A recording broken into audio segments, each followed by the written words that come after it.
నొప్పి మాయం, సర్జరీ దూరం. మోకాలు మరియు నడుము నొప్పులను ఇకపై భరించాల్సిన అవసరం లేదు. ఆపరేషన్ లేకుండా అత్యాధునిక చికిత్స. Indo British advanced pain clinic. సంప్రదించండి 9807556789. నమస్తే, welcome to of the record.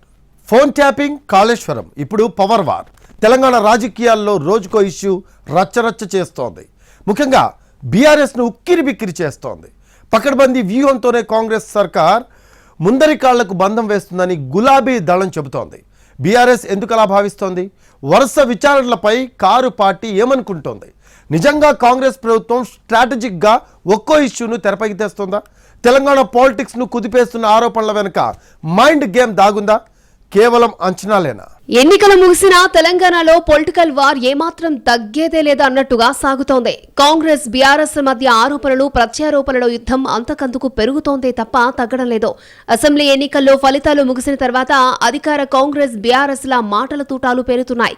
అధికారంలోకి వచ్చిన కాంగ్రెస్ బీఆర్ఎస్ ప్రభుత్వ హయాంలో జరిగిన అక్రమాల నిగ్గు తేలుస్తామని ప్రకటించింది. ఇటు అనేక హామీలిచ్చి అధికారంలోకి వచ్చిన కాంగ్రెస్ ప్రభుత్వంపై ఒత్తిడి పెంచి వాటి అమలుకు డిమాండ్ చేస్తామని బీఆర్ఎస్ చెప్పుకొచ్చింది. ఇక అప్పటి నుంచి అధికార కాంగ్రెస్ విపక్ష బీఆర్ఎస్ మధ్య రాజకీయ సమరం కొత్త మలుపులు తిరుగుతోంది. బీఆర్ఎస్ సర్కార్ టైంలో కుంభకోణాల జాతర గుట్టు తేలుస్తామని 2 జ్యుడిషియల్ కమిషన్లను ఏర్పాటు చేసింది రేవంత్ సర్కార్. కాళేశ్వరం ప్రాజెక్టుపై ఏర్పాటైన జస్టిస్ ఘోష్ కమిషన్ విచారణ కొనసాగిస్తోంది. ఇప్పటికే పలువురిని విచారించింది. కాళేశ్వరంలో అక్రమాలు జరిగాయని, అందుకే బ్యారేజీ దెబ్బతిందని కాంగ్రెస్ ఆరోపిస్తూ వచ్చింది. దీనిపై బీఆర్ఎస్ ఎప్పటికప్పుడు కౌంటర్ ఇస్తూ వస్తోంది. కాంగ్రెస్ ప్రభుత్వం హామీల అమలుపై దృష్టి పెట్టకుండా అనవసర విషయాలపై దృష్టి పెట్టి సమయం వృధా చేస్తోందని గులాబీ దళం ఎదురుదాడి చేస్తోంది. ప్రజల దృష్టిని మళ్లించేందుకు రకరకాల ఎత్తుగడల్లో భాగంగా ఒక్కో ఇష్యూను తెరపైకి తెస్తోందని ఆరోపిస్తోంది. ఫోన్ ట్యాపింగ్ వ్యవహారంలోనూ బీఆర్ఎస్ఏ టార్గెట్ గా కాంగ్రెస్ ఆరోపణాస్త్రాలను సంధిస్తోంది. దీనికి సంబంధించి ఒక్కో నిజం బయటకు వస్తుందని చెబుతోంది. ఇటు తాజాగా విద్యుత్ ప్లాంట్ల నిర్మాణం, కొనుగోలు విషయంలో జస్టిస్ నరసింహారెడ్డి కమిషన్ విచారణ తీరును తప్పుపడుతోంది బీఆర్ఎస్. కమిషన్ నుంచి జస్టిస్ నరసింహారెడ్డి తప్పుకోవాలని ఏకంగా కేసీఆర్ లేఖ రాశారు.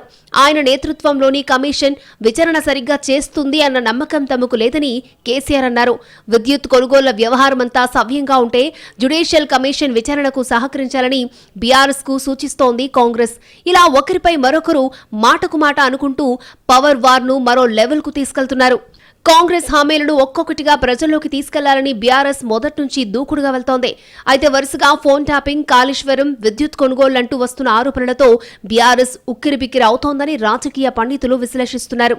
కాంగ్రెస్ ప్రభుత్వం నుంచి వస్తున్న ఆరోపణలను తుడిచేసుకోవడానికి బీఆర్ఎస్ కు టైం సరిపోతోందని, ఇక హామీలపై పోరాటానికి వీలుచుకడం లేదని చెబుతున్నారు. ప్రభుత్వాన్ని నిలదీసే అవకాశం పోయి వాటికి కౌంటర్ ఇవ్వడమే పనైంది. తాము అధికారంలో ఉన్నప్పుడు అంతా చట్టపరంగానే జరిగిందని చెప్పుకోవడమే గులాబీ దళానికి మిగులుతోంది. మొత్తానికి 2 పార్టీల మధ్య ఆరోపణలు, వాటికి సమాధానాలతో తెలంగాణ రాజకీయం వేడెక్కుతోంది.